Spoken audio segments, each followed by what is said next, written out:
আসছে সদা সর্বত্র এই মূলমন্ত্রী দীক্ষিত ইঞ্জিনিয়ার্সের যান্ত্রিক বহর। এর নেতৃত্বে রয়েছেন major Raju Ahmed. Now the engineers contingent led by Major Raju Ahmed advancing towards the saluting days. গাড়ি বহরে প্রথম সারিতে রয়েছে রিবন পন্টুন ব্রিজ, যা যুদ্ধক্ষেত্রে দ্রুততম সময়ে ট্যাঙ্ক, আর্টিলারি গান এবং অন্যান্য ভারী যানবাহন পানি বাধা অতিক্রম করতে ব্যবহৃত হয়।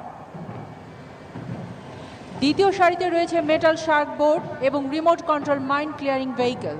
বাংলাদেশ সেনাবাহিনীতে নতুন সংযোজিত যানবাহন সমূহ ইঞ্জিনিয়ার্স কোরের মোবিলিটি, কাউন্টার মোবিলিটি এবং সার্ভাইভেলিটি ক্ষমতাকে এক নতুন রূপ দিয়েছে।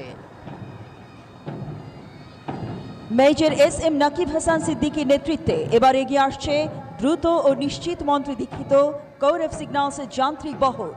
Now, the signals contingent, led by Major S.M. Nakib Hassan Siddiqui, advancing towards the saluting days. এ বহরে আছে বর্তমান সরকারের সময়ে বাংলাদেশ সেনাবাহিনী কোর অফ সিগন্যালসে নতুন সংযোজিত VSAT terminal station, radio relay station এবং radio and access network. Core of signals যুদ্ধকালীন ও শান্তিকালীন সময়ে রেডিও, রেডিও রিলে, টেলিফোন এবং ডেটা কমিউনিকেশনে সহায়তা প্রদান করে থাকে। এরপর নয় পদাতিক ডিভিশনের অধীনস্থ এমএলআরএস ইউনিটের মেজর রাহাতুদ্দিন মাহতাবের নেতৃত্বে এগিয়ে আসছে multiple launch rocket system MLRS রেজিমেন্টের যান্ত্রিক বহর। Now, the MLRS contingent led by Major Rahatuddin Mahatab driving towards the saluting days. এ বহরে রয়েছে চতুর্থ জেনারেশনের 122 মিলিমিটার এমএলআরএস WS-22, যা মাঝারি পাল্লার দূরত্বে অবস্থিত যে কোনো টার্গেটের 8 মিটারের মধ্যে আঘাত হানতে সক্ষম।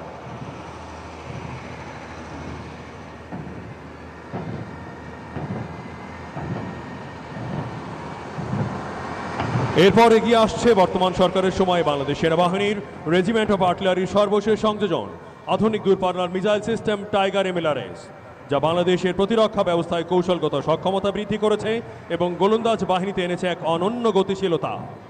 টাইগার এমএলআরএসের অন্তর্ভুক্তি বাংলাদেশ সেনাবাহিনীর সার্বিক ফায়ার সক্ষমতায় যোগ করেছে এক নতুন মাত্রা। Now Tiger MLRS contingent, the latest inclusion in the artillery family of Bangladesh Army driving past the saluting days.